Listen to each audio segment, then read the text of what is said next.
بسم اللہ الرحمن الرحیم۔ میرا نام سند باد ہے، لیکن سمندروں میں کثرت سے سفر کرنے کی وجہ سے لوگ مجھے سند بازی جہاز بھی کہتے ہیں۔ میرے پہلے سفر کی کہانی کچھ یوں ہے کہ جب میری عمر 22 سال ہوئی تو میرے والد کا انتقال ہو گیا تھا۔ وہ نیک اور خدا سے ڈرنے والے انسان تھے۔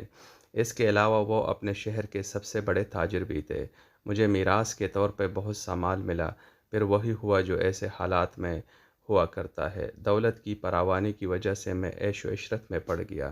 صبح دن چڑھتے تک سوتا رہتا، پھر اٹھ کر گلاب کے عرق میں ملے پانی سے غسل کرتا، قیمتی پوشاک پہننا اور پھلوں کا ناشتہ کرتا، پھر گانے بجانے کی محفل شروع ہو جاتی۔ میری یہ حالت دیکھ کر بہت سے خوشامدی اور مفتخور دوست میرے گرد اکٹھے ہونا شروع ہو گئے۔ ان کا مقصد دن رات میری تعریفیں کر کے مفت روٹی کھانا تھا۔ میں نے بھی سخاوت کا حق ادا کیا اور دونوں ہاتھوں سے دولت خوب لٹائی۔ رفتہ رفتہ میں امیر سے غریب ہونے لگا۔ جب میرے حالات کمزور ہوئے تو دوست احباب ادھر ادھر ہونے لگے۔ میں ان کی بے پرواہی پر حیران رہ گیا۔ پھر ایک دن مجھے خیال آیا کہ یوں اپنی دولت کو ضائع کرنا درست نہیں۔ گھر میں بیٹھ کر کھاؤں تو قارون کا خزانہ بھی ختم ہو جاتا ہے۔ چنانچہ سوچا کہ جو دولت باقی رہ گئی ہے اسے تجارت میں لگانا چاہیے اور جو نفع حاصل ہو اس سے گھر چلانا چاہیے۔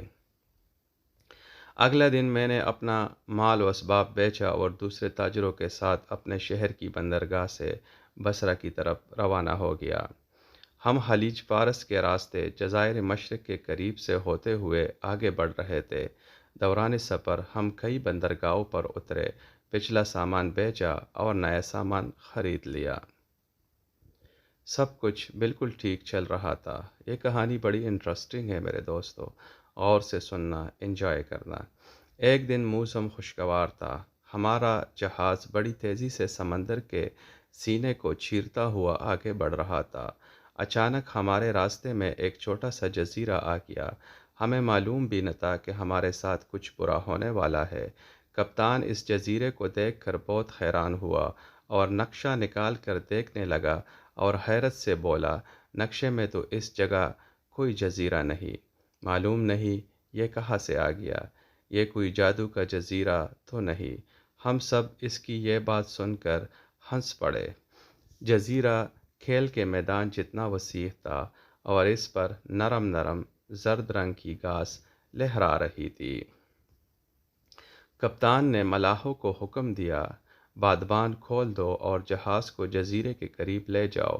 پھر ہم سے مخاطب ہو کر کہنے لگا، تم میں سے جو مسافر بھی مختصر وقت کے لیے جزیرے پر جانا چاہے اسے میری طرف سے اجازت ہے۔ ہمارے لیے بڑی غیر متوقع بات تھی۔ ہم 20 کے قریب مسافر جزیرے پر اترے اور ادھر ادھر چہل قدمی کرنے لگے۔ کباب ہماری پسندیدہ غذا تھی۔ کہانی ابھی جاری ہے میرے دوستو، اور انجوائے کرو۔ یہ 2 سٹیپ میں یہ کہانی ہے۔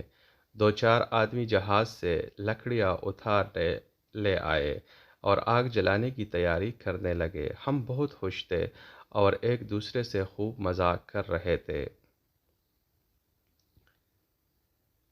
ابھی کباب بھوننے شروع کیے تھے کہ جزیرے نے آہستہ آہستہ ہلنا شروع کر دیا۔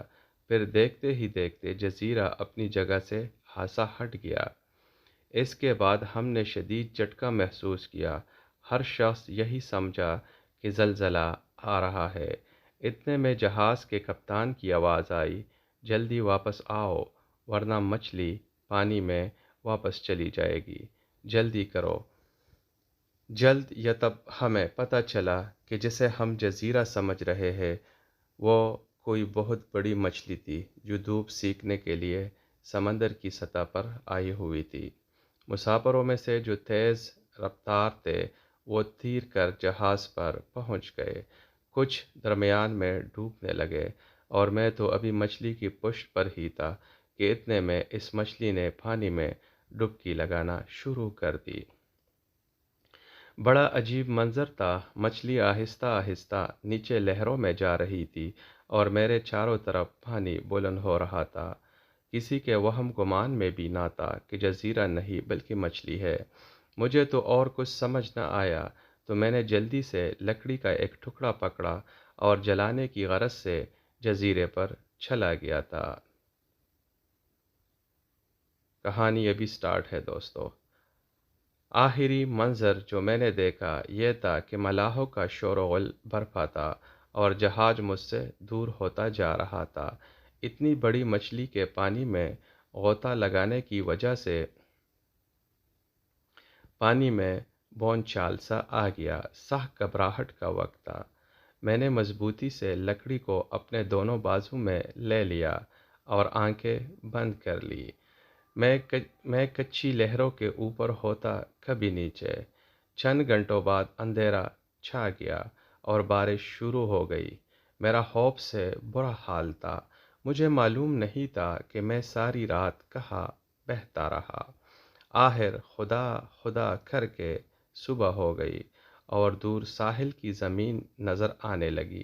موجیں آہستہ آہستہ مجھے ساحل کی طرف لے گئی اور میں اوندے منہ گیلی ریت پر لیٹ گیا۔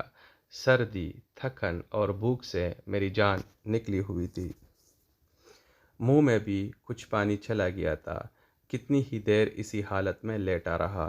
جب سورج ذرا بلند ہوا تو اس کی شعاعوں سے جسم میں گرمائش آنا شروع ہو گئی۔